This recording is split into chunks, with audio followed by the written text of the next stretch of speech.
Thank you all for coming.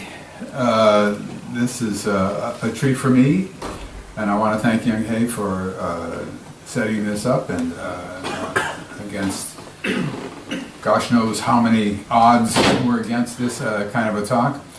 But what I'd like to talk about is obviously psychology and alien abduction. I am not a psychologist. I have not been abducted. I am, however, an alien. Oh, wait a minute. I'm alienating. That's what the word is. I'm alienating, as people like to say. What this means is that I have to tap the next slide. Okay. We're going to ask a question. And the question is, I don't know if you can hear me through this. Can everybody hear me? Do I even need this? It does? Okay. If abductions do not exist, what are the consequences of their non-existence? Which is an awful strange thing to ask. It's not really a question. It kind of has these suppositions in it that are hidden in the words. But we'll just take it at face value. I want to start out with a list of what I call comfortable facts and ideas that everybody can agree to. Now, what I'm going to be talking about here primarily is people who are skeptical, and I hope that there are people who are skeptical in the audience, because if you just accept this phenomenon wholeheartedly, automatically, something is wrong with you. So you have to accept, you have to be skeptical. It is the normal and natural and responsible response, if I can use that word almost twice. So, abductions do not happen in reality, they are produced in people's minds. Now the idea here is that with the UFO phenomenon, there's a gray area. People they see something out in the sky, and they in fact are seeing something out in the sky, or close down to them, or on the ground, and they could be mistaken. That's the gray area. You see a light in the sky at night, UFO researchers don't investigate those anymore. And the error rate is so high, it's unworthy of attention. But the fact is that for all the sightings, there's still a gray area. It could be a mistake. Natural phenomenon, man-made phenomenon, whatever. With abductions, it's happening or it's not. It's happening or it's internally generated through your mind. It's brain cells crashing with each other, if I may be technical about this. It's welcome. There's something with abductions. It's an either-or situation. Most people think that it is not happening, therefore it is psychologically derived. It is derived from someone's brain. Another comfortable fact, an idea, is the evidence for it. It is hard to imagine a weaker form of evidence than the evidence for alien abductions. It is human memories with all their problems, as opposed to cat memories with all their problems. It is retrieved through hypnosis with all its problems, and believe me, hypnosis has plenty of problems, lots, and administered by amateurs such as me with all my problems. And then you come out with the most extraordinary claim in the history of mankind. It's obviously impossible that this could be happening with that form of evidence. Memory is inaccurate. It degrades over time. I am a living testament to that. You asked me what I did yesterday? I have to think hard and long. Every day I get older, I have to think a little longer. People confabulate, that is to say, they make things up, even though they don't even know they're making it up. In memory, they think that they had some sort of an event, that they went someplace, and they didn't. I think that various things happened in my past that I learned didn't happen. Oliver Sacks, the famous psychiatrist, I guess, wrote an article about this long event that had happened. He remembered clearly, and it turned out in those later years he realized it had never happened. He just sort of came out of his mind in some way.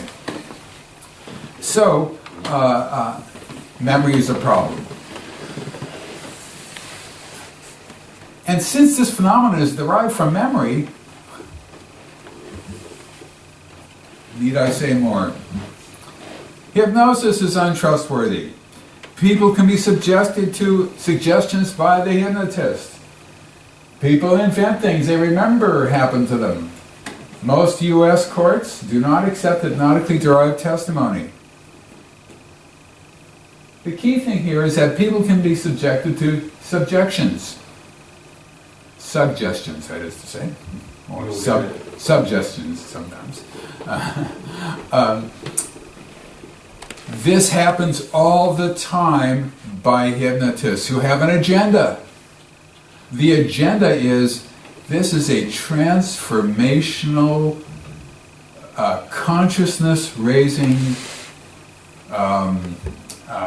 attempt by friendly, benevolent beings, light beings, real beings, who are here to, now you fill in the blank, cure cancer and stop war, tell us to lay down our atomic weapons and live together hand in hand in peace and harmony, raise us to a higher state of consciousness, transform us into members of a galactic community. Whatever the agenda is, some hypnotists can in fact inflict that on people who didn't expect that to be coming out of their own consciousness. That does happen. I call this incompetent hypnosis. I call this hypnosis that is, it's administered by amateurs. There's no course on how to do abduction hypnosis. Certified hypnotists who are professionals have absolutely no idea how to do this kind of hypnosis. They are the same as the amateurs. There's no professionalism in this field. So they have no idea what the abduction phenomenon is like. Therefore, they don't know when people are confabulating. They don't know when they're saying things that are not necessarily true. They don't know when they're putting words in people's minds. They're clueless, even though they're professional hypnotists. But, as I said, hypnosis is the way we get most of our testimony. People sometimes do not tell the truth. That is to say, they just lie. Of the thousands and thousands of cases that we have 3 where people lied. Mainly 2 of them to write an article. Reporters who wanted to write an article claimed that they were an abductee and that was for it. And they were caught right away because they had no idea what the abduction phenomenon was about. And when they started talking to an experienced hypnotist, something was amiss. The third one was, as we say in the halls of academe, a nutcase, who seemed to be a perfectly fine person. This did not happen to me, I'm pleased to say. Psychologists and other professionals, and I'll talk about this second, have reasonable explanations for abduction accounts. The biggest one among the psychological community is sexual abuse in childhood. You see, the abduction phenomenon is reproductively oriented, so there's a certain amount of reproductive orientation. And as a result, it gives an entree to members of the psychological community to say, well, the reason that you're having these dreams, or whatever they are, is because you were sexually abused in childhood. There are several problems with this thesis which virtually all psychologists have on the tip of their brains when an abductee walks in. It always says it's the most common diagnosis in the psychological community. To the best of my knowledge, there has never been a single peer-reviewed article in a peer-reviewed journal that shows how this works. Where a person who's sexually abused as a child then in some way has these fantasies that come out of having reproductive procedures done by aliens. That's very interesting. I would like to see how that works. I would be interested in that. There's no evidence for it whatsoever. This is in the zero, let's put it this way, the evidence-free zone. But it's fun to say, because it sounds sort of psychological. You know what I mean? It kind of has that psychological ring to it. There's no proof of this whatsoever. The second most important criticism of the abduction phenomenon is sleep paralysis. And in fact, there is such a thing as sleep paralysis, where people are either waking up or they're going to sleep, usually when they're waking up, and they get a sense that they can't move, they get a sense that they're almost floating, not quite, but floating, and they get a sense that maybe there's someone in the room, I'm not sure. Thus, the abduction phenomenon has been solved. This is very, very common today also. Those are the two major events that have happened. Diagnoses that have happened. Then there's popular culture osmosis. Well, people see a television show about aliens and then 35 years later, they think they're living it. And consequently, and this has been applied lots of times. Once again, there's no proof, number one, that the person ever saw that television show, which you'd think they'd have to, that would be a prerequisite for this diagnosis. But in fact, oftentimes people have seen it, and sometimes, and most of the time, 90% of the time, they haven't seen it. They don't know what the person's talking about. But it gets into popular culture, and they just sort of absorb it. Now we're getting into these murky concepts to try to explain this phenomenon. And that's an explanation. Makes sense to me. Then there's just problems with hypnosis. We talked about that before. That does happen. That happens, yes. Hypnosis suggestion. The problem is, most hypnotists don't have any clue about what to say about abduction. So it's hard to place inside of a person's mind something you don't know about. But then there are people who do know about it, who do abduction research, and can in fact present images and ideas to people who will absorb it into their own minds and come out with stories. That happens every once in a while. We will see that. Yeah, that does happen actually. There are people, this is a common early diagnosis, crazy people. People are crazy, that's why. And people are crazy. I can attest to that. People are crazy. There were lots of people who are really walking around seemingly normal. But this is true. There's people who have fantasy-prone personality. Gamers. They play video games, role-playing games, and they really get into it. I mean, it becomes their whole lives. One of the secretaries in the history department at Temple, young day, was like that. That's all she lived for was games. It's all she could talk about other than what she did at work. And she was a member of Gaming Network, and her husband was a gamer, and this and that. Okay, maybe you're playing at being abducted. Maybe that's what's happening, you know. Hallucination and mass hallucination. Now, hallucination might be just sort of, if you close your eyes and you begin to see a lattice work, well, that's called a hallucination. Sometimes, at least one person called it that, UCLA professor. Or there could be more elaborate hallucinations, and there's mass hallucination, and there are examples of mass hallucination.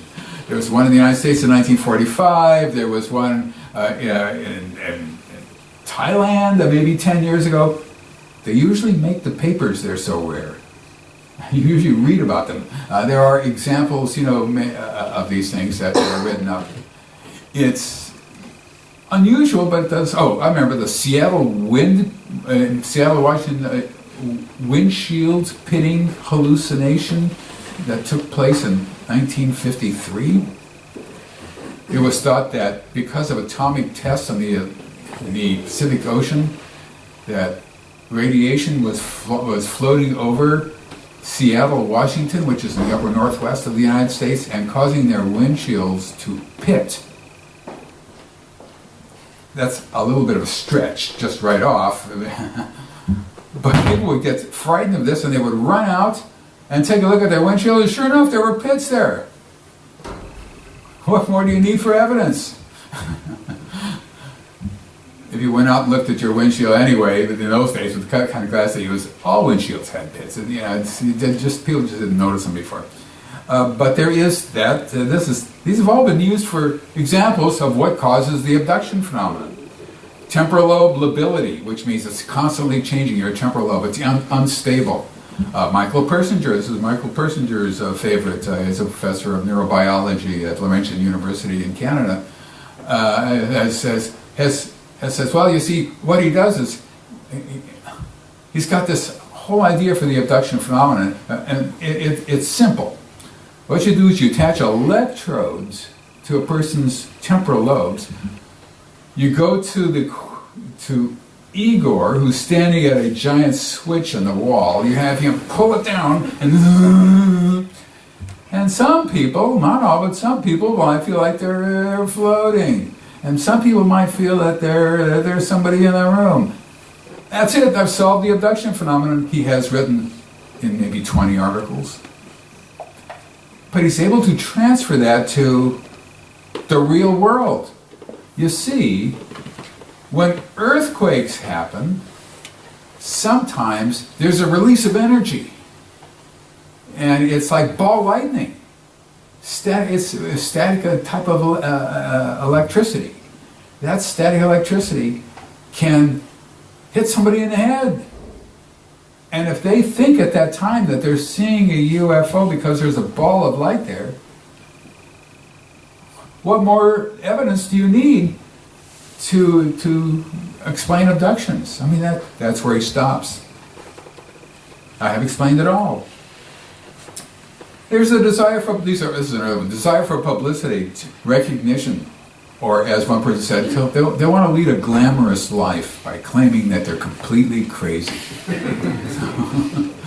This is Phil Klass for those people who know him. That was his.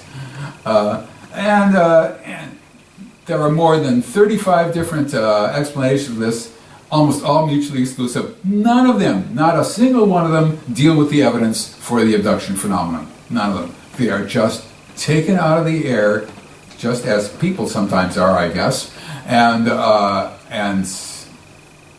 portrayed as being evidence.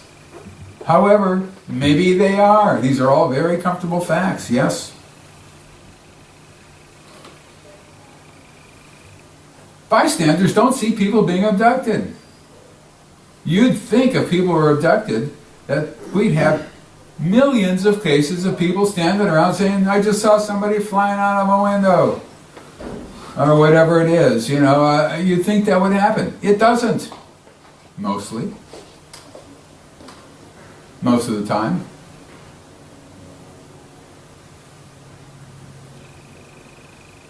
If aliens were here, they would land on the, usually in America we say, the White House lawn.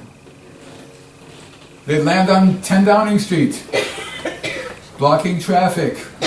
They would want to speak to our scientists, our politicians, our powerful people. There would be an exchange of gifts.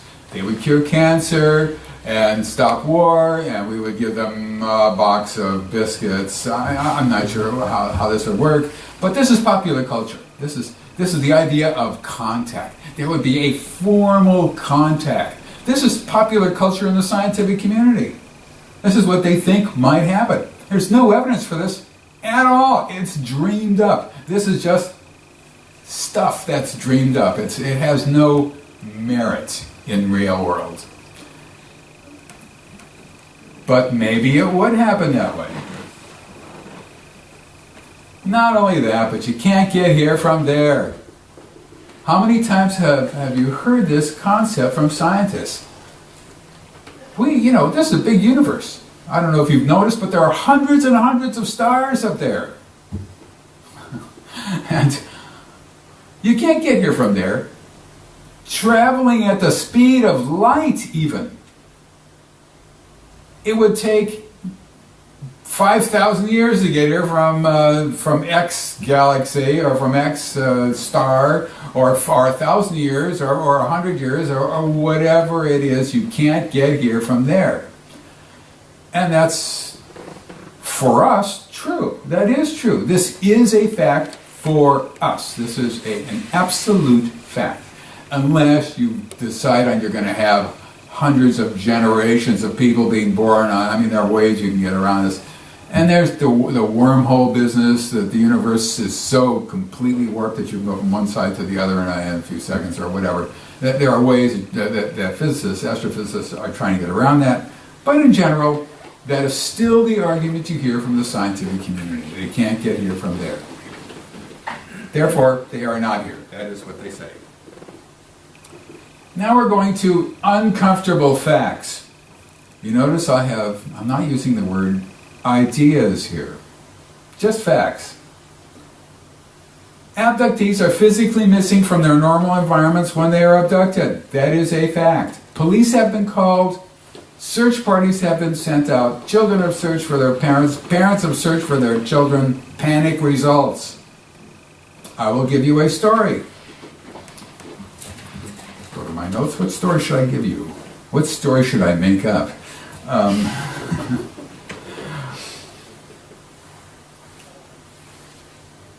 A woman who was an abductee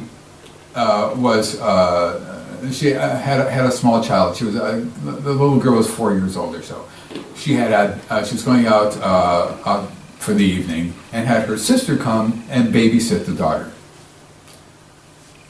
So they're sitting there on the couch watching television, whereupon the sister gets an idea. I think I'll take a bath.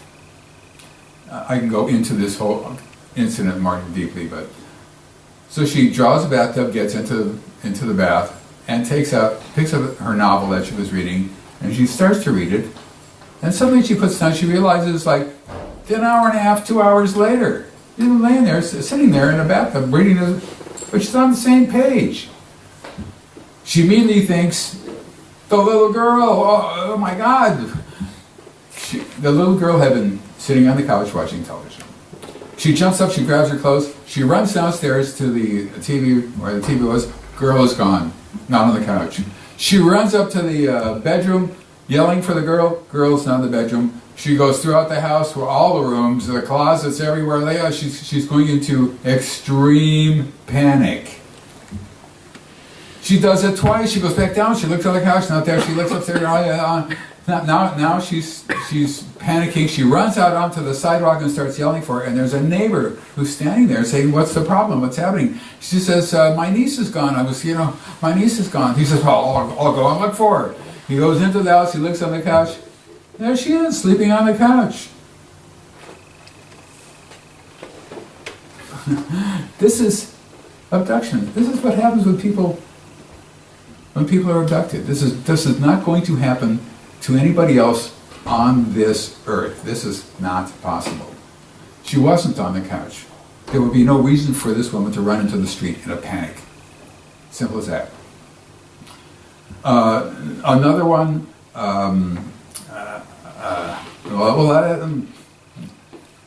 could tell. Should I tell another one? I have lots and lots of these kinds of stories. Lots and lots and lots of them.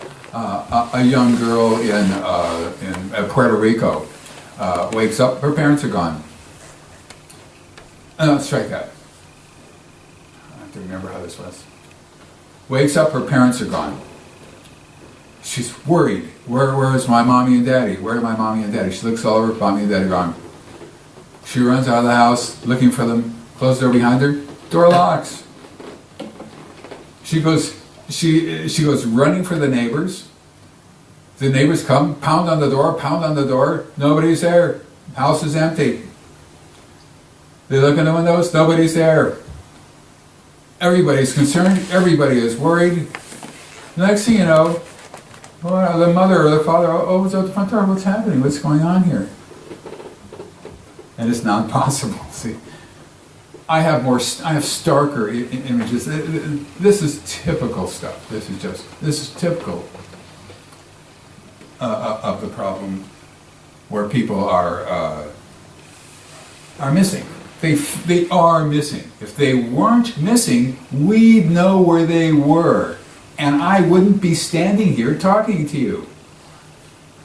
If they were down at a corner pub, kicking them back, and then telling the wife or the husband, "Oh, these aliens came down and picked me up, that's why," we'd know it. In other words, when people are missing, nobody sees them, ever. They are not seen by anyone. It's not like independent people come forward and say, "I know this person. She said, or he said they've been abducted 1,000,000 times and I've seen them during this time." That just is not part of the abduction phenomenon. People, when they come back, they have unusual marks and scars, bumps and bruises on their body that they don't know the origin of. They don't know where they come from. Now, let's just say you have a 7-inch scar. This is an actual case. On your body, and you don't know where it came from, and your mother or your father doesn't know where you came from, where it came from. That is not possible. That's just not possible. What do you mean? You don't know where it came from? A scar is a trauma. You're going to have blood, lots of it. It's going to cause a scar. It's not a cat scratch. You're going to have a scab. It's going to hurt. It's going to take a long time to form scar tissue. If you don't remember it, and it happened to you as a child or a baby, your parents are going to remember it. It's going to happen that way. In this situation, it doesn't happen that way.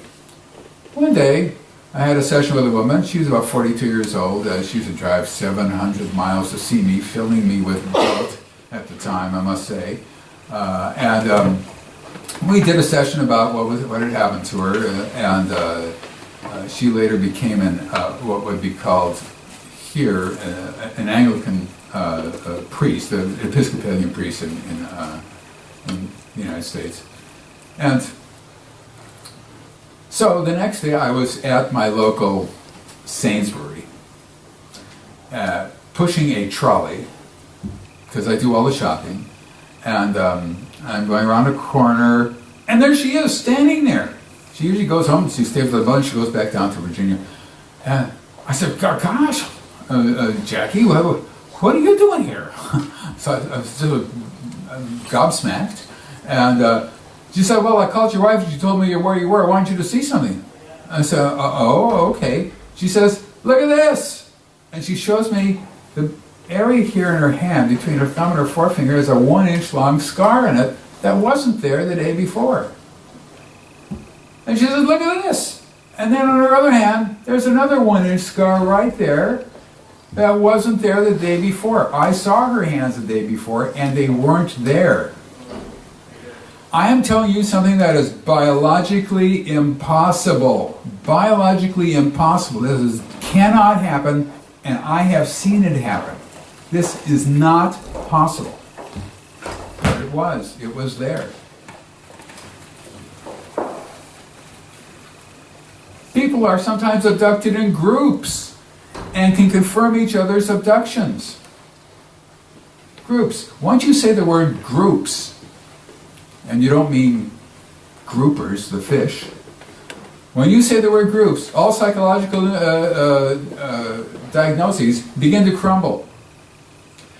They can, oftentimes they're family units, family groups. Maybe they got together, even the little kids, to lie about this for reasons that would be inconceivable.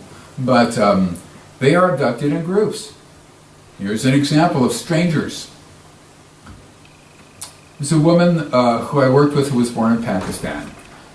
She and her husband lived in the United States for a very long time, and he was an engineer, and they were well-to-do. They lived up on a hill in a small town, and because they were up on the hill, they had a long sloping drive that led all the way down to the street where their mailbox was.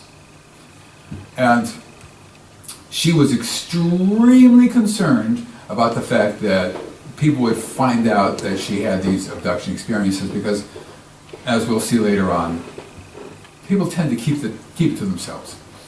But as she went down there to get the mail, and she walked down there, she noticed that there was a person with a tow truck, a truck with an open bed in the back, and that something was wrong with it.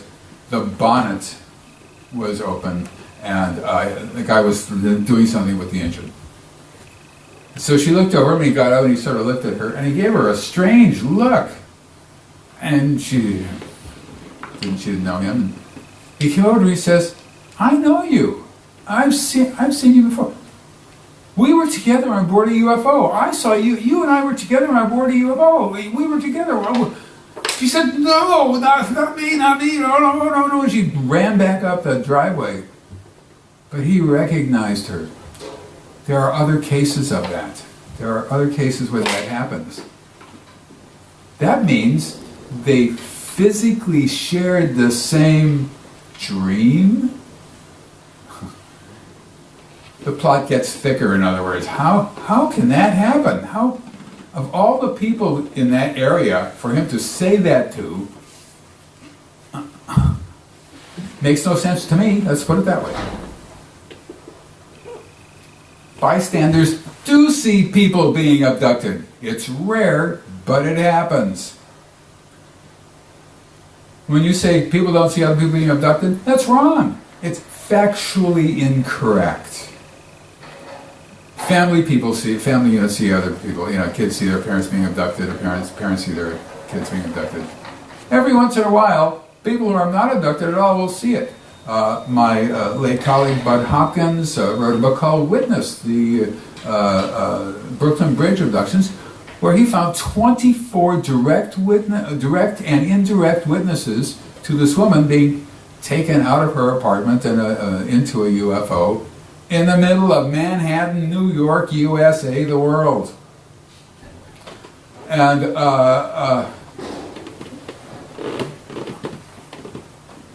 they stopped, all the cars were stopped on Brooklyn Bridge. Some of them thought they were seeing a Hollywood movie. Well, it's just a movie, although how they could do that, they didn't know. There was a UFO there, and it was these beings around this person coming right out of her apartment window. Lived in a high-rise, as they call it, near the Brooklyn Bridge. This does happen from time to time. When people are abducted, they have absolutely no idea where their abductors are from. You see, in Hollywood land, the being from outer space, if it's a nice being, of which are very few nice aliens now in Hollywood, because it's much more fun to have them being killer aliens. A much better movie. I mean, you want them to stomp on Tokyo, you want them to kill, and then die in some way at the end. That's satisfying. But in the old days, when they used to come down, the first thing they would do was say their name, where they're from, and why they're here. My name is Klaatu. Anybody know that name? That's an actual name. There you go. A couple of people. This is from the day the Earth stood still, 1951. And they would say, why they come in peace, I mean, whatever, and I live in the planet Vortex, or whatever it is, and they were almost always sure to assure people that there is a God, or something like that, who lives on Vortex with them, or whatever it is. And in this phenomenon, nobody knows any backstory here.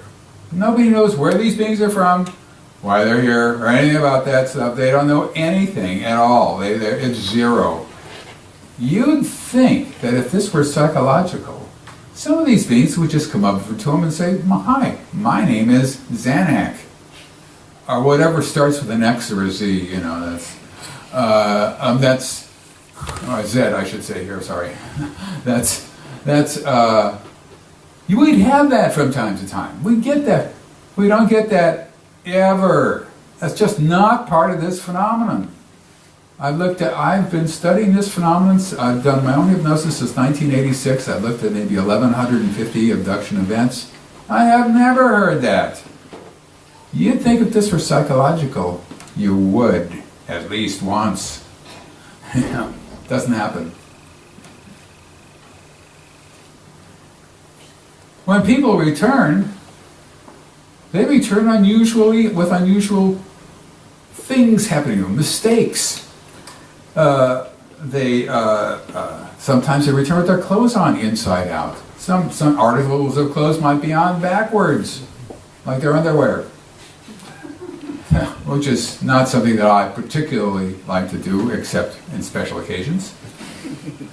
But there's no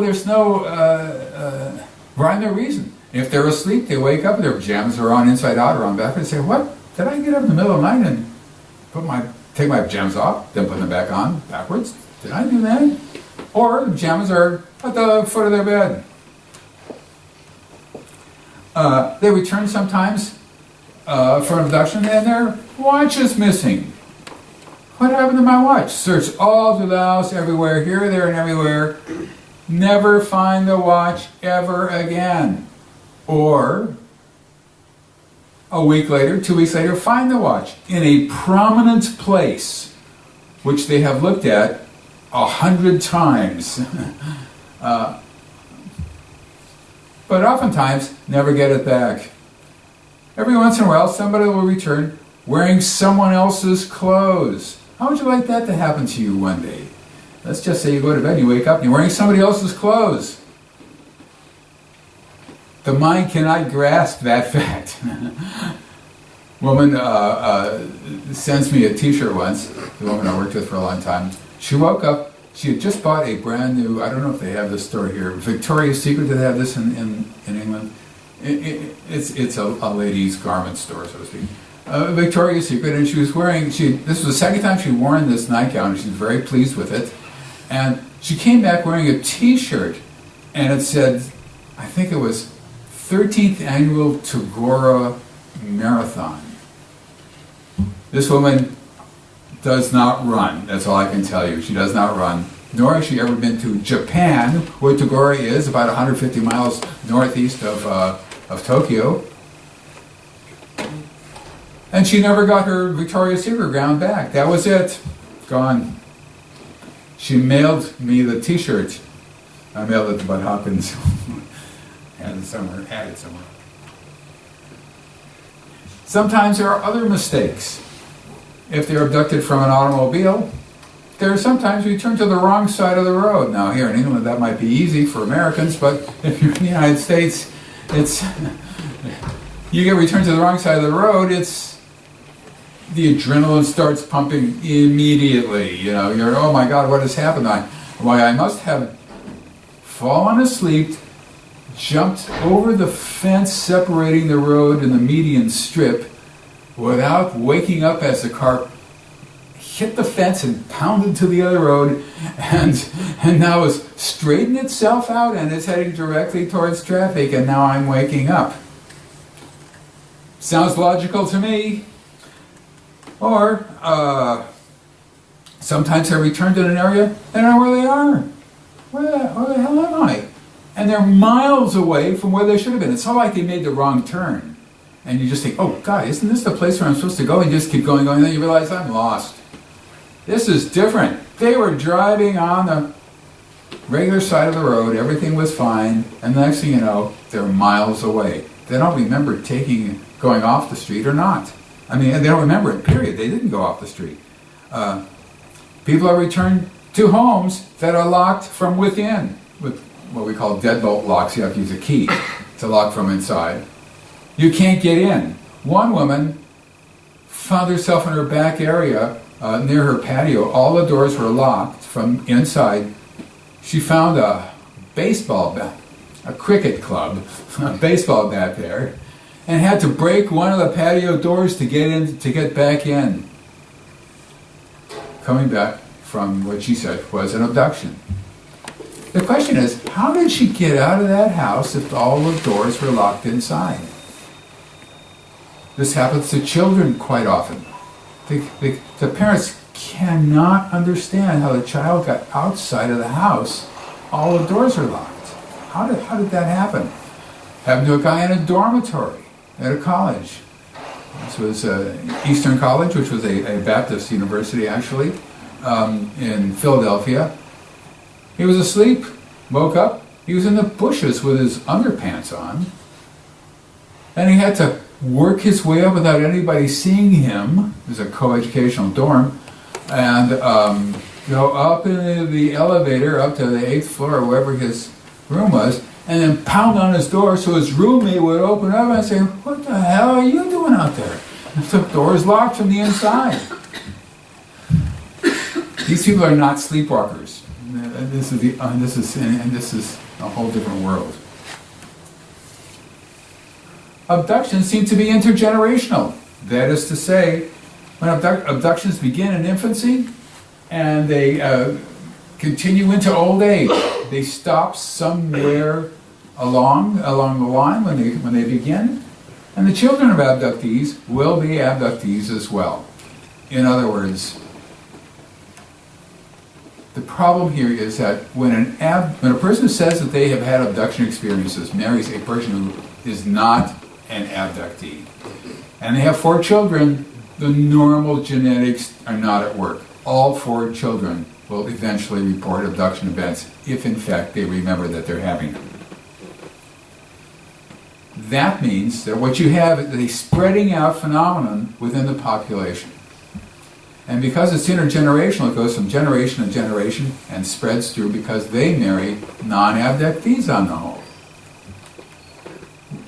That means that it keeps pace with the growth of the population, essentially, if not exceed it.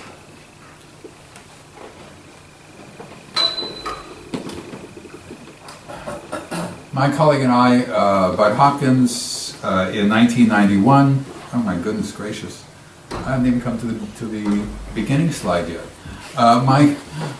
My colleague and I conducted, along with the sociologist Ron Westrom, a poll of almost 6,000 people in 2,000 person scientifically determined sweeps through the United States, all above the age of 18, with a margin of error of only 1.4% to find out how many people were abductees. We could not ask that question, and we did not ask that question, but we had a series of questions that we could ask where abductees were answering yes to in the 80th percentile and above, and non-abductees were answering no to in the 80th percentile or above. And so that these questions were pre-tested and honed down. Answering one of 10 questions would have meant that they were abductees. We got with 6,000 people in a face-to-face clipboard in hand poll that they don't do anymore. And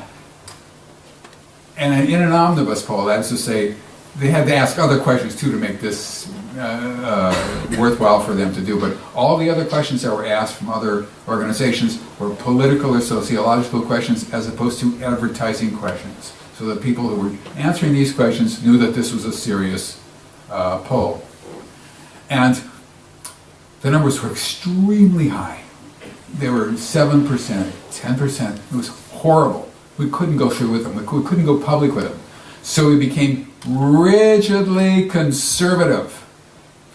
We divided top questions and bottom questions, the most influential questions and the least influential questions into those two halves, top and bottom. Answering yes to any one of them could have meant abduction activity. You had to answer yes to at least 4 out of the 5 top questions. If you didn't, you would drop from the poll.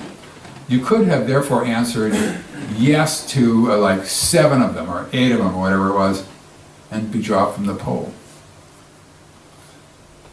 We got the number down to 2%, which is crazy because 2% of 330 million people is I don't do higher math, but I think it's around 6 million people or more. But we knew that already by 1991, thousands of people thousands and thousands of people had contacted me and my colleagues about what might have been their abduction experiences. You have to examine each one to see whether or not, which is why you can't really tell we're estimating. But it is far more common than any of us had ever imagined before we conducted those polls. There's something called the Minnesota Multiphasic Personality Inventory Test, which can detect people who have serious mental problems. Abductees have been taken to them. They seem to be normal people with a higher degree of wariness. They might be more concerned about who's going to get them, for example. That was done some years back. There are people who are crazy, who are, I may use that term, who are abducted. It mirrors the population. It mirrors the population. There's nothing unique about abductees. They don't have special attributes or special qualities.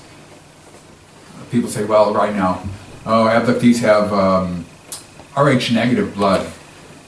The answer is no.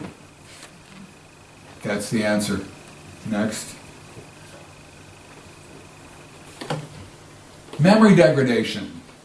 The problem here is I have examined many abductees, as the sign says right here, with events that took place days or hours before even, where memory is really good. It hasn't degraded since they were 6 years old. Do a session when they're 6. I don't like to do that because I know memory is not complete. It's very difficult. But I have done that.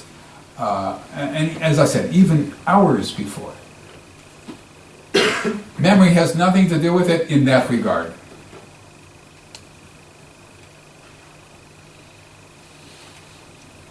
People sometimes remember their experiences in full detail without hypnosis, leaving the whole hypnosis argument in tatters.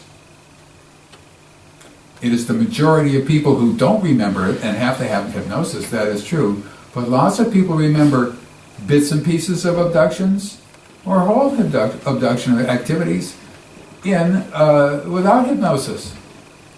That is a fact. The phenomenon cuts across all groups in the society.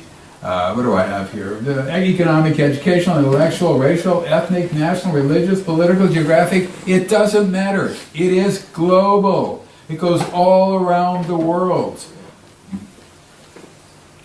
We have reports from everywhere. Everywhere. They all say the same thing. I worked with a guy from the West African country of Mali. He said exactly the same thing as everybody else. I worked with this woman from Pakistan. I worked with a woman from Romania. I worked with a guy from Mexico. I worked with people from the UK. I worked with people from every state in the nation, practically, in the United States. It does not matter. They all say the same thing. This is actually out of... When they do talk, they speak directly against their own interests. I like to work, I'll work with anybody and everybody, but I like to work with people who have doctorates. MDs, medical doctors, doctors of philosophy, doctors of education, LLDs, that is attorneys in the United States, law letters as it's called. Let's just say a psychiatrist who I worked with comes to me and to want to explore their abduction experiences. Do you think that this would be very good for them if they were to tell all the people they know that as a psychiatrist they have been abducted by little gray men from another planet? This is something that they fully are aware of how disastrous it could be on their careers. Psychologists, therapists I worked with, university professors. To say something like that in any audience is absolutely ruinous. They understand that. They get it. Which is why I have to say that I will never betray who they are, will never say who they are, or their employer is, or anything like that. Even if they, unless they expressly give me in writing the permission. And when they've done that, I've never done it anyway because it might be too late and they'll regret it. I've never done it. It's disastrous, period. And yet, they come and they tell it to me, and they know it's disastrous. They understand that. There's no reason on this earth for them to say the exact same things that everybody around the world is saying to me.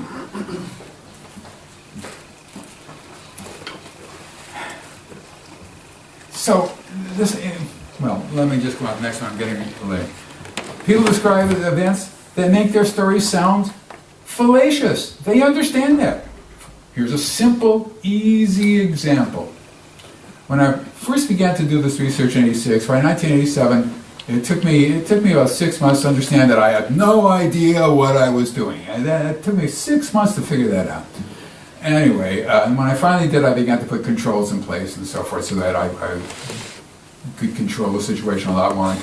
And remember, I know what confabulation was. I know when people were veering off into dreamland and that sort of stuff, it made no sense. And once I put controls into place, like asking deliberately misleading questions, for example, in very subtle ways to see whether they're going to go for it or not, that seem perfectly logical but aren't, and repeating something that they said. They'll tell me 2 hours worth of material and I'll repeat it back to them and get something wrong. A really minor thing to see if they notice it because they just made it up, and they catch on. No, I turned left here, not right. I turned left. And then things like that. There's all sorts of other ways of doing it. And that actually helped me. The point is, though, that one time I'm doing a session with this woman, and she says these beings are in my room. This is a night one. Beings are in my room, and we're walking towards the window. And there's a light coming in the window. We're going out of the window, and I'm flying, going up. Hey, whoa, wait a minute. Let me back you up a little bit. Now you're bringing you towards the windows, all right? Yes. Do you open the window? No, I don't open the window. Do they open the window? No, they don't open the window. Does the window open by itself in some psychokinetic way, whatever? No, they say, I think I'm floating right through the closed window. And then this one said, does anybody else ever report that? Not knowing that absolutely everybody reports that. Or they go through a wall, or they go through the ceiling. If they're making this up, they would say, I'm walking towards the window, I'm opening up the window, now we're going out. Because that sounds right. To say you're going through a closed window is adding a fact that makes all your testimony sound wrong. Why would you make that up? Why would you say that? It's ridiculous. You say you open the window. Well, what's the problem? The point is, nobody says that. They all go through the walls of the windows, wherever. Every once in a while they'll walk out of the door regularly into the backyard and then be abducted. That happens. But in this situation, that is what happens in the abduction phenomenon. Psychologically, that makes no sense. Same thing with telepathy. I say, and I just had a case of this last week. I say, well, when this being is standing near you, does he say anything to you? No. Well, do you get a sense of communication? Yes, I have to do X or Y or Z. What they're saying is, they're not, as she said, he's not talking through his mouth. Telepathy is the standard form of communication. There's no reason for that to be the standard form of communication. If this were psychological, they would say, yeah, they're talking to you. I can hear them through my ears. Yeah, they're talking to me through their mouths, and they got weird accents. I cannot, they have weird accents. That's what they would say at least part of the time. They don't say that. That is not something that's part of the abduction phenomenon. And they don't know that. These people don't know enough about the abduction phenomenon. Now maybe they do because books have written about it. But there's plenty that hasn't been written about it, that they still say. But this just, in the beginning, this would just, it falsifies their story. It makes their story sound false. You know, of course they would be talking. That's what you would expect through their mouths and all that. But that doesn't happen. They all describe all around the world the same procedures, the same aliens, if I may use that word. The only time I've used that word in this presentation, you will notice. The same surroundings, hallways, the corridors, the rooms, the walls, the ceilings, the tables, the doorways, all of which have a certain unique look. It's not like a regular room. They all describe the same thing. They all describe the same demeanor of the abductors. They all describe the same sounds or lack thereof. The same neural engagement procedures, which if anybody wants to know, I can describe that. And other events, manipulating people. How do people get up? How do people walk? And how are they manipulated? I'm writing this down here so I can remember it. When they return to the normal environment, they forget about it instantly. Instantly. This is a clandestine phenomenon. This is secret. It has been secret since the beginning, and it remains secret. And this secrecy, since this is a global phenomenon, is exceptionally successful.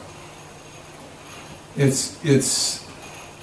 looking at technology. This is technology. This is all it is.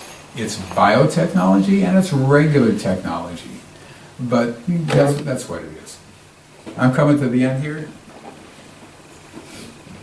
Abductees do not know what the procedures are for that are being done to them. They describe the same ones. They don't know why they've been abducted. They don't know the purpose of the technology that's used on them. And they skip over certain parts all the same way. I'm in a room. I'm on the board. Now I'm in a room. Now they want me to get on a table. I get on a table. I lie on a table. I say, and I know right off, I said, well, if you're lying on the table, what's the position of your arms? Oh, they're down on my line. I say, your arms are touching your sides? Yes. Well, can you feel your clothes? Pause. No. It's a logical question. No. Well, they skipped over the part where they took their clothes off. It's a standard skip. I mean, what kind of a phenomenon is it where people forget the exact same things over and over again? They skip over these. And sometimes I'll back them up to where they got their clothes off. Now they're coming down, and they're heading back to their car, to their picnic, to wherever they were from. And I'll say, well, when you're coming down, can you feel your clothes? You have your clothes on? Oh, yes. Oh, they forgot when they put their clothes on. And there's other things that there's standard skips that I've learned to look for. The phenomenon is just extraordinary in every single aspect. Reports of this phenomenon are extraordinary. There has never been anything like this in human history. There's never been a phenomenon like this. Now people say, what about ghosts? Well, the thing about ghosts is, when did the British Psychical Society, when was it founded, 1880s or something like that? They were basically looking at fairies and ghosts and things like that. We know about as much about ghosts now as we did 140 years ago. We don't know which ghosts go haunting and other ones don't. We don't know where they get their fuel from or if they need it at all. We don't know what they do in their downtime. You know what I mean? Are they telling jokes somewhere with each other? Or what are they up to? We don't know anything about them other than people say they see them. With the abduction phenomenon, we are swimming in depth. We know a tremendous amount about this subject. It's just astonishing. All of which is perfectly consistent with material we've been learning before, except when we have made a mistake and we thought something was important and it wasn't. And as we now have a picture, it's like a picture puzzle, we know what the picture is. We can see it's a seascape, there's a battered old boat on the side, there's seagulls, some of the pieces are missing, but we can see what this is. If abductions are not happening. If this is not, if everything I've just said is not true, if they're not happening, then this has got to be the most important mental, cognitive situation, problem, say whatever it is, that we have ever discovered. If this phenomenon is not happening, and people are abducted in groups and all the rest of that stuff, we have stumbled onto something of tremendous import. I cannot emphasize that enough. Therefore, one would assume that social scientists, neurologists, neurobiologists, or even neobiologists, and others in the academic and scientific community would be wrestling each other, tumbling over each other to be first in line to study this subject.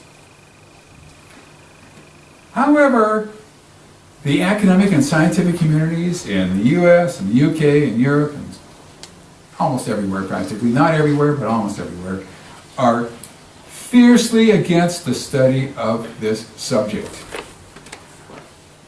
There have been academics who've studied it. I've been one. There was a guy named John Mack who, at Harvard University, who was an abduction researcher. There was a guy named Leo Sprinkle at the University of Wyoming, and they led hard lives oftentimes when it came to this.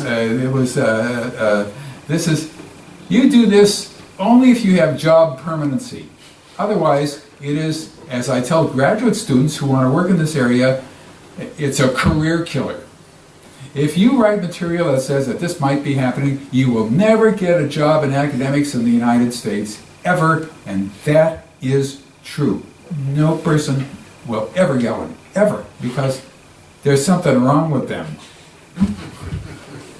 If, however, you say that the phenomenon is not happening, and it's all in people's minds, you will never get a job in academics, because everybody knows that. What kind of a dissertation is this? You're just reinventing the wheel. What's the matter with you?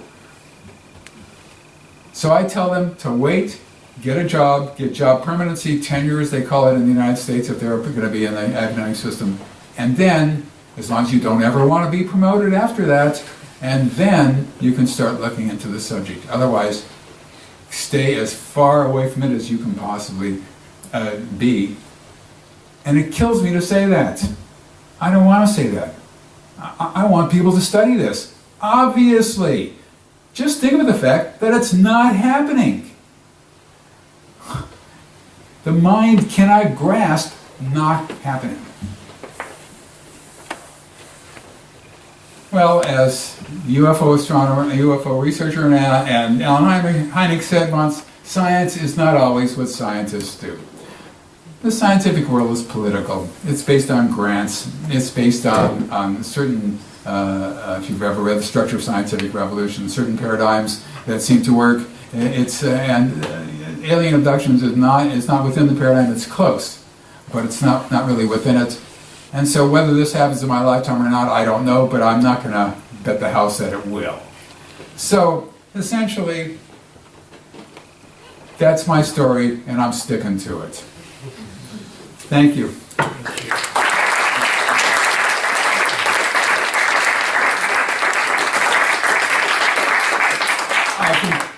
I was told I can take some questions and answers, if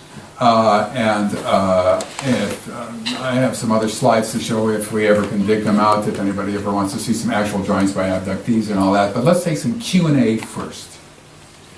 Yes, sir. Thanks for entertaining talk.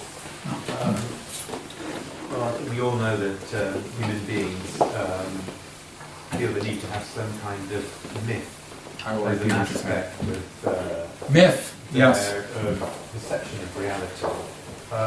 What does anybody think about that? Whether they're psychologists, psychiatrists, neurologists, what do they think about the role of human beings' need for mythology in this phenomenon? The question is, what about the need for myth, folklore, mythology in this phenomenon, and in some way the myth impels them, psychiatrists, psychologists say they were abducted by aliens. This actually, Carl Sagan, an American scientist, okay, well, he talked about that. There's a folklorist named Thomas E. Bullard, PhD in folklore. He's looked at the concept of myth and abductions, and he finds some parallels here and there, but basically he says not related. Why? Because because what is being described here is so unique. It is so different than anything else, and it's so against a person's own life and well-being. That is to say, when people come to me, they hope against hope that I can get it to stop. They don't want this to happen. They live in fear of it. Might that indicate some form of recognised mental disability? Do they have some kind of mental anguish that they would choose? Sometimes they do, yeah. Sometimes they do. There's no doubt about that. They do have a form of mental anguish that they wish to get rid of. Those are the ones who I tend to see. In fact, people who are just curious, I don't usually see them because they're leading a normal life. Everything is fine. I'm not going to disrupt it. But people who remember things, they remember lots of things, and who come to me, they fear for themselves. They fear for their children. The problem is the children oftentimes are already talking about, as one little kid called it, the Eggman coming into his room at night, you know, and the mother says, or the father says, oh, it's just a dream. It'll go just like a dream. But it doesn't go away. It continues to happen. It's a situation where people hope, they think, when they come to me, they hope they're crazy. They hope that it's not there, that they can live with being nuts, you know. Then they find out that they're not crazy, that they're not nuts. And the question then is, I ask them after a while, is it better to know or not to know? It's close. They say, on the whole, it's better to know. But in fact, some of them say, maybe I shouldn't have looked at this. It continues on after we work together. It doesn't stop. It doesn't seem to have anything to do with having some sort of gigantic myth in one's mind that is the same as everywhere else in the world, which means that you have a kind of collective unconscious in Mali that is tapping into the collective unconscious in London, that is tapping into the collective unconscious in Philadelphia. At that point, you're not in the scientific world.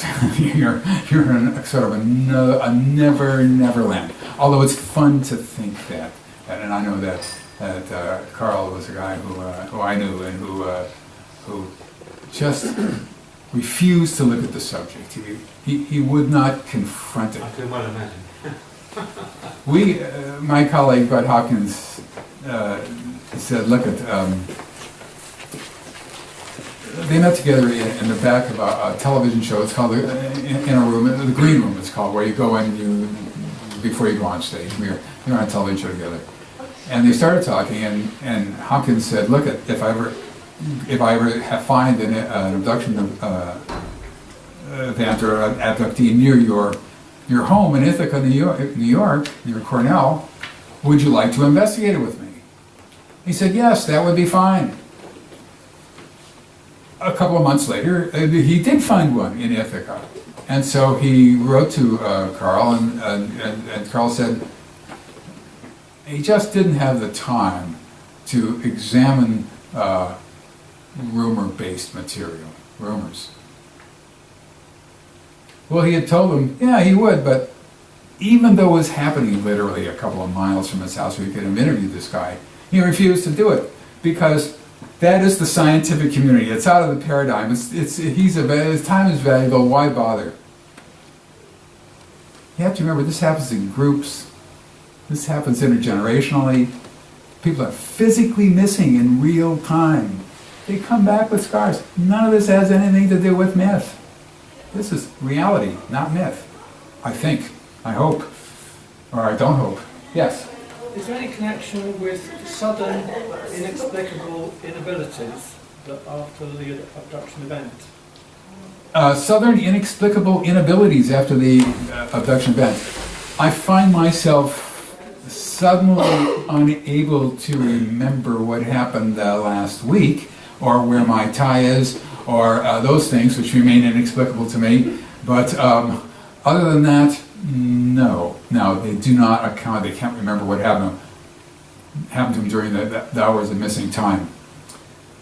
I once talked with an exceptionally famous scientist, not Carl Sagan, an exceptionally famous scientist. Exceptionally, I'm downplaying it by saying that. Who told me of an incident that happened to him? He had a lot of different incidents, but there was one that struck him. He said he and his wife were driving along, and they were on a highway, and they saw something. It was about 10:30 at night, and they saw something out the front windshield. There was a light in the sky at night. Suddenly, they looked at it, and suddenly it was a huge flash. They looked at each other and said, "What the hell was that? What just happened?" That was the phrase. What just happened? Then they looked at the clock. It was now 12:30 at night. They were still on the same road, they were still driving, and they were still in the same place. That's two people. One's a scientist. That can only be explained on this earth in one way. The way I hear this kind of stuff all the time. To them it was more than astounding. It was beyond the ability to even slightly grasp. For me, that's just standard fare. Heard it a million times, happens all the time. So they don't remember that, but they have the inability to remember what happened to them. Yes, ma'am? Have you set up cameras in these? I did. What do you see it set? This is what I see when I set up. In the old days, you could have a camera that would have a video tape recorder, and you could put it on a slow speed in the United States, and it would go for 8 hours. And the very first time I've had about a dozen people sleeping under these things in the old days. Now nobody has. The videotape technology is just, well, it's called trash now. Yeah. But you just throw it away, rubbish. But I ran down to this woman's house who said she was being abducted one night, then another night, then another night. So I said, I bought a camera. I put it on her dresser and pointing at her bed. Now there's ethical things here involved, obviously. And she had to sign a waiver and all that. And then she could look at all the tapes herself and decide what to show me. I wasn't interested in anything except something really unusual going on. And so what we see is what we found, and I have this from other people as well. There's a videotape of him getting up in the middle of the night, and the tape is on, walking over to the camera, turning it off, blank.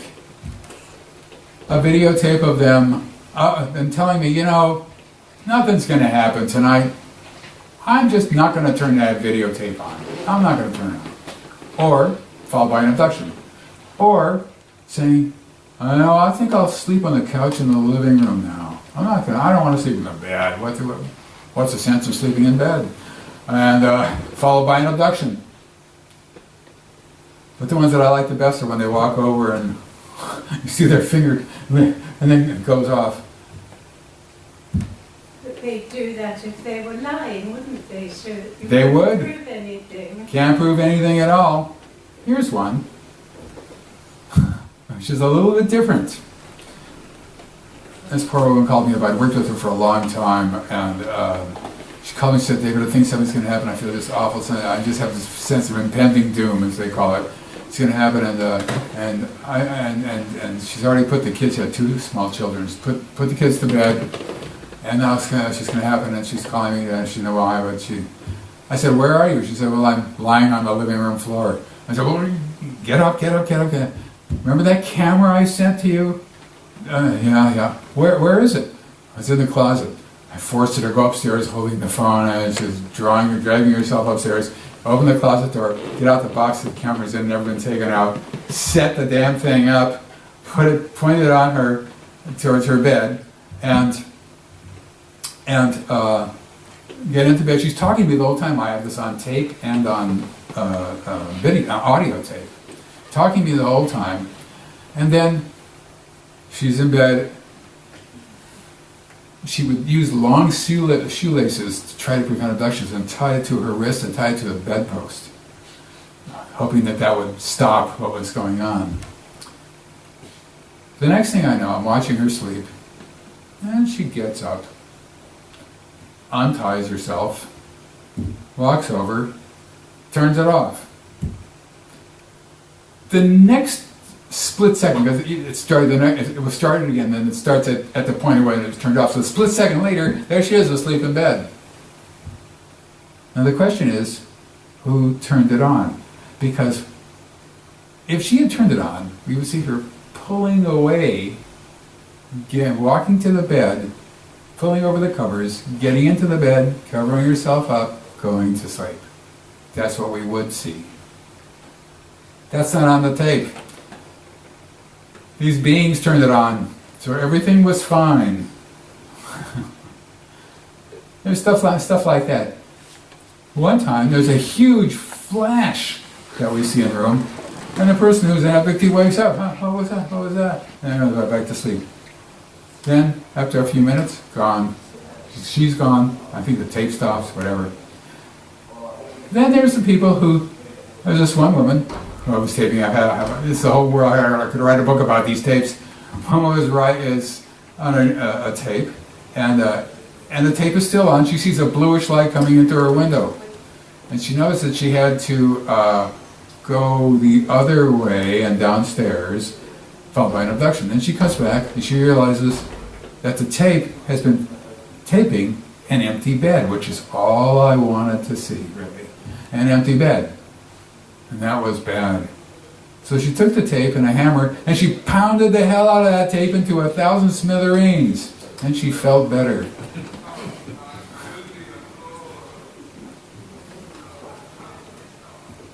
Tapes don't work. Nobody has done what I've suggested. You have to have 2 cameras, both hidden, facing each other, installed by somebody who you don't know. That's the way to do it. Then you will get something, maybe, I think, I hope. This was done, it was done in the 80s, we tried this. I still have one woman who's sleeping under a camera, who lives in another state, lives in Colorado. Was about 2,500 miles from me. Any other questions? Yes, ma'am. What do you think of research by Mary Rodwell, she proposes a third type of I can't contact? hear you. Can you speak up? I can't speak up, sorry. No, I will repeat your question. There's a woman named Mary Rodwell who proposes A third type of contact. A third type of- Starseeds. Starseeds. starseeds. These would be aliens who are here to help us. I don't know. What what about they- indigo children? Yeah. These are children They're not who, necessarily children, but they're indigo children. which means that Well, they're special talents. special talents, right. Suddenly emerging among human population. I don't know Mary Rodwell. I'm sure she's a wonderful person. The problem here is that people under hypnosis confabulate. And they confabulate oftentimes according to the agenda of the hypnotist. I have never heard that from anybody I have ever done work with. And my colleague Bud Hopkins and I, between the two of us, we looked at over 3,000 abduction events. We've never, ever heard that. That's not a good sign. Not a good sign. It's a bad sign. Here's where the flaw is for me. What I'm looking at is the abduction phenomenon. I've learned quite a bit about it over the years. There might be other beings who are here. I cannot prove a negative. There might be other beings here who are doing things to other people who I'm not aware of. I do know that the concept of contact is pure popular culture, even within the UFO research or abduction research community. People say they've been contacted by a being from outer space. There is no such thing as contact when this is intergenerational, begins in infancy and goes into old age. Concept is not a concept. A contact is not a concept. It's part of their lives. We do know that the children who are born to abductees are perfectly normal in every way, except they will be abductees. I have worked with adult children and then the mothers. I don't work with children at all. I'm not in the business of working with children. I only 21 and above, and I don't like 21. 31 and above, on the limit. 40 and above, better. I want them to have a settled life, even with this phenomenon. I don't want to disrupt that. But the people who I've worked with, they're smart, they're not smart.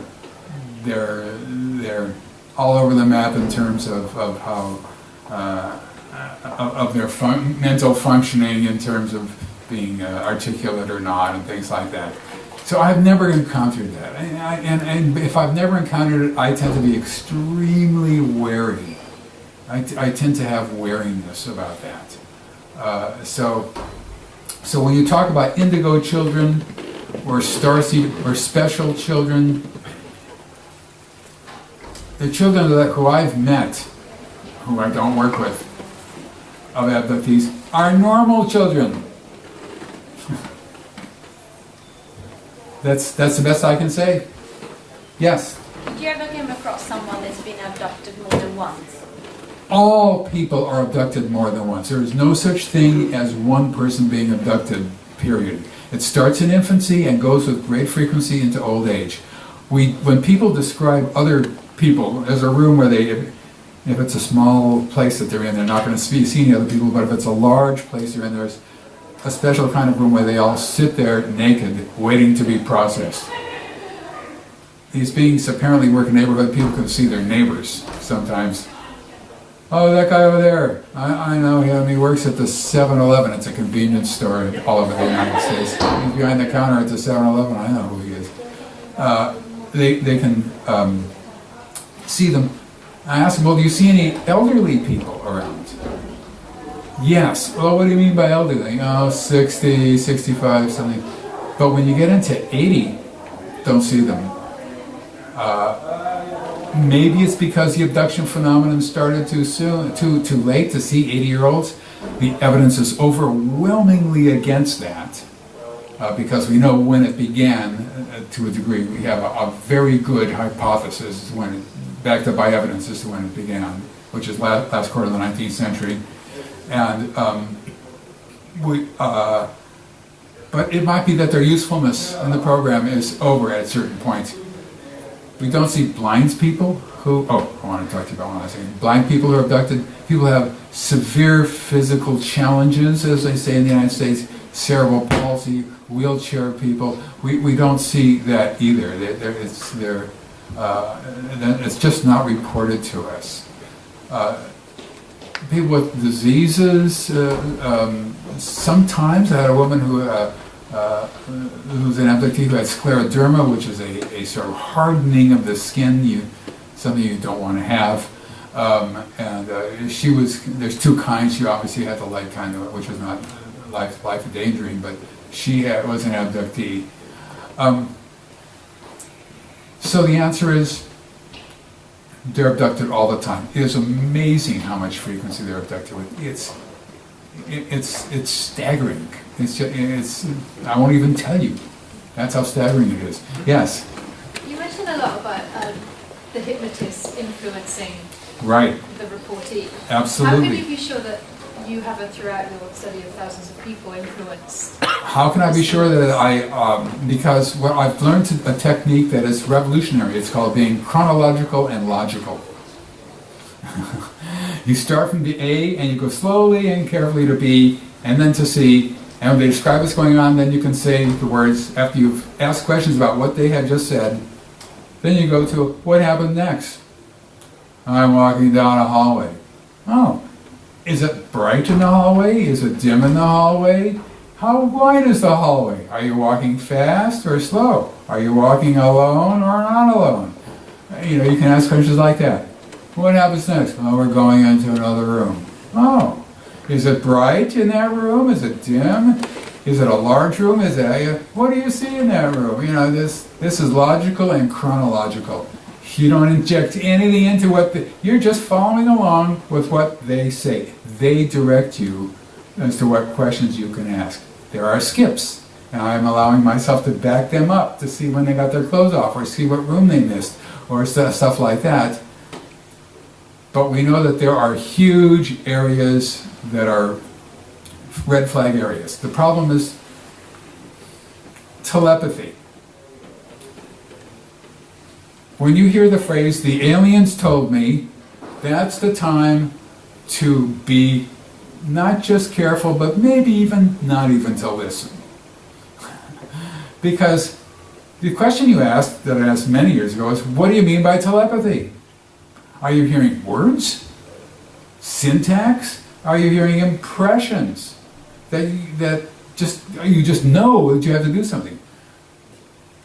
The first sense I had was that they were hearing impressions and their mind just converted to words so they can understand what they're saying. But having done, as I said, hundreds and hundreds and hundreds of these, I now think that they're hearing words, sentences, syntax. If that's the case, or if any of it is the case, what is to prevent people from hearing their own thoughts and thinking that they're coming from the outside and then telling you, well, the aliens told me that blah, blah, blah, blah, blah, blah, blah, blah. The answer is nothing prevents that at all. They do it all the time. It's up to me to understand what's happening. And you get enough experience and you do, and you understand, oh, well, that's interesting. Now let's just say they tell me something I've never heard before. I've never heard this. I'm going to put this aside and wait for other people to repeat the same thing who are unaware of this testimony. And if nobody else ever repeats it, it isn't evidence. There are some exceptions to that. Some people I've worked with for decades, and they're extremely careful in what they know the root. They're extremely careful in what they say.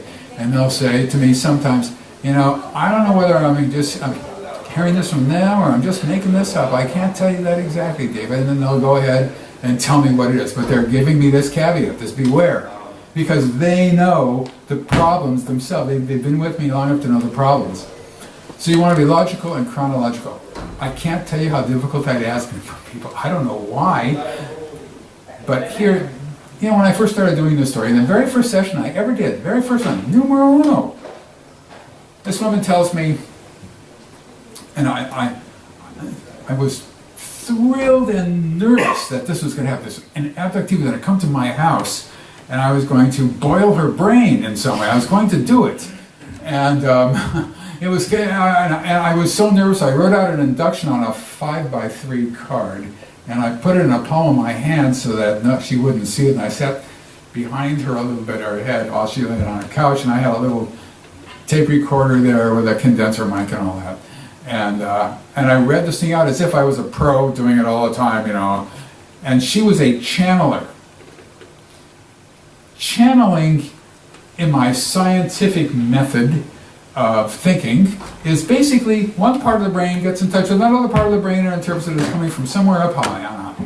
Channeling goes back probably to the Greeks. The Oracle of Delphi, where a special priest could only communicate with the Oracle and tell the king what day to start a war, or whatever it was. And I won't go into the history of channeling, but it's one of the oldest forms of psychic phenomenon. There's a whole, people used to channel dead people mainly, you know, get in touch with them. Then eventually they got in touch with spirits of people. Then eventually they got in touch with spirits who lived in the ether and not here. As the time went, as years went on, they got in touch with alien spirits. Then eventually just aliens. And so we have a lot of experience with channeling. It's not good. It does not give us any information about the abduction phenomenon. Let's put it that way, any whatsoever. So she was a channeler. She offered seminars on people for people on how to do channeling. She was heavily into it. So I read this thing off. She goes into a quote trance, and which is really just relaxed and focused situation. And she tells me the following story. We had agreed we would look at a story when she was a young child. I think she was 6 or 7 or something like that. She remembered looking on the ground, looking at a buttercup flower, whatever it was. She was with a friend. Somebody grabbed her around the waist, took her up into this object. That's what she remembered, a few other things. So she's in the park. She's looking down. I'm taking this thing. Everything is wonderful. She goes into the. She somebody's feeling her, lifting her up, takes her into this room, removes her clothes, puts her on a table. The guy is wearing a page boy haircut. I'm thinking, huh? But, all right, okay, what do I know? It's the very first session I ever did. Then he does an examination of her, and there's a reproductive examination, a genital examination she's very embarrassed to tell me about. He takes her off the table and they walk down the hallway. And in the hallway she meets a small gray alien, and she's required to put her hands on the gray alien's head. And when she does that, she feels love and warmth and affection emanating from him, and then when she takes her hands off, it's gone. And they continue down a hallway, and they go into another hallway, into another room rather, and there's a council of aliens sitting around a table, and they tell her that when she grows up, she's going to be beautiful and intelligent and loyal and brave and courageous and strong and a true American or whatever she's going to be. And then they get her back, take her back, put her clothes back on, and bring her back. And I thought, oh my God, I've done it. I have done it. I've done hypnosis with an abductee, and I've got this whole story. I was like astounded. It worked. It was amazing. It was sensational. And that night, I went upstairs to transcribe everything onto my, for you computer buffs here, 8088 dual floppy computer. And now probably worth $5 million, but I just junked it eventually. I realized after 1 second that I could be heard on that tape, and not a word could be heard that she whispered. And I couldn't hear anything there was nothing of her on that tape at all, just an occasional grunt. That was it. And I just broke into a cold sweat. Oh my God, I've lost it. I've lost this treasure. Oh my God, oh my God, oh my God. I said, well, I'll remember what she said. You cannot do that in terms of memory. That's just not going to happen. So she came to me for another session, and several months went by, and I said, Melissa, remember that first session that we did? I had a little trouble with the tape recorder, and I felt like an idiot saying that. I said, can we do that one again? She said, oh, sure. She's looking at a buttercup. By this time, I learned to put a microphone on her or next to her, and not. She's looking at a buttercup. She feels the hands on her. She's taking got page boy haircut. She had a name for him, as a matter of fact, Cosmo. She taken on board, clothes taken off, put on a table. This to her, that to her is a reproductive examination. She's very, very embarrassed to tell me about. Take her off the table, put her clothes back on, bring her back home. I said, Melissa, remember last time you talked about how you walked down a hallway and you put your hands out on this alien's head? She said, I don't remember that happening. I said, well, what about when you walked into this room, council, and you were going to be a wonderful person when you grew up and all that? She said, I think that happened to my friend Lydia, not to me. That was when I knew I was a complete idiot, that I did not know what I was doing. That was a gift given to me that some people never get. It was a gift. I knew right then and there that this was trickier than I thought, and I better put those controls that I talked about into place. That's the story of my life. Am I done? Almost. Could we have just one more question, quickly, and quick answer? I think the session should come to an end. Quick answer, I can't Or guarantee. one or two combined together? Yes, sir. Yeah, are these guys good guys or bad guys, or we don't know, or whatever? What's your assessment of these? Well, I can say this with a smile. This is disastrous. I do not like what I see. I used to be thrilled to death. This was just the most astounding thing, and the more I learned about it, the less I liked. Now I live in fear of it, to tell you the truth. I think it is awful. I think it is disastrous. Let's just use the word catastrophic. How's that? Why? I have not gone into, you'll notice I have not gone into what the abduction phenomenon actually is.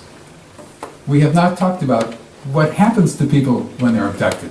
This was just an argument to show how if this is not happening, it's the most important thing ever. But I think it is the most important thing ever, no matter what. And it is happening, and it is secret. And you have to understand that secrecy means one thing, and one thing at the bottom line. It means, I wrote a chapter just on secrecy once, but I didn't get it. Because I couldn't funnel it into just a couple of words. And the words are, they don't want us to know what they're doing. That is the bottom line that is irrefutable if you think that this is happening and this is a secret. They don't want us to know what they're doing. Because we find a way to stop it in some way. They think, but it's not going to happen. There's too much water under the bridge. This has gone on too long. We don't know the ultimate reasons. I'm now skipping to Z, all the way from not A to Z. We don't know the ultimate reasons. I'm not exactly telling you everything here. For why they're doing what they're doing. It's still the major question in abduction research. They don't tell abductees, and therefore we don't know. But from all I've learned, I've learned that this is, it just isn't good. This is done for their agenda, not for ours. They're not here to help us. They're not here to make kids smart. They're not here to make us smarter. We're not going to join a galactic community. It's nothing like that. It's nothing that's in popular culture. It's almost unimaginable what they're doing. You've got to remember, it's a global phenomenon. As a global phenomenon, there's an enormous amount of time and energy, personnel put into this. And it's been going on for quite a while, which means that time is on their side. And if you take a look at scientific communities and the academic community, they couldn't care less, and which is just fine with them. Last question. Thanks. I ducked your question. Could you make it just 10 seconds and the answer 1 minute? No worries. Your abductees, would you describe them on average as happy or not happy? It runs the gamut. Once they work with me, they become happy. Because they've talked about it, they know about it, they're in control. I promise to give them, if they come long enough, I don't charge anything for what I do, they can come as many times as they want. But if they come long enough, I say we can gain some sort of intellectual and emotional control of the situation. Physical control I cannot give them. I can't stop it from happening. Once they get it into memory, and once they get this emotional control, and once they say, I don't care anymore, they get on with a normal life. It's like a ship that's off to one side. I try to right it. And then after I've had maybe 20 sessions with them, they'll call me up and they say, David, you know, I can't make it to the session today. I've got car trouble. The car's in the garage. Can't make it. I'll have to make it another day. And I know I've won a victory. I smile at them because I know I'll never have another session with them. They are now at the point where they don't care anymore. And they have a normal life. And that's what I work for. One more quick question. Sorry, has any of your 1,100 people not come back? No, it's not. I'm sorry. I've given you misleading facts. Not 1,100 people. 1,100. I've worked with 150 people over long periods of time and looked at 1,150 or so, or 1,200 different events. Now, I also have my colleague Bud Hopkins, who has worked with maybe 1,000 people and had about 1,500 events that he's looked at. So the two of us combined are. Has any of those people not come back? No, everybody comes back. Everybody's come back, period. We don't have a case of that. Of not coming back, is what she's asking. Thank you so much. I appreciate your being here. Thank you.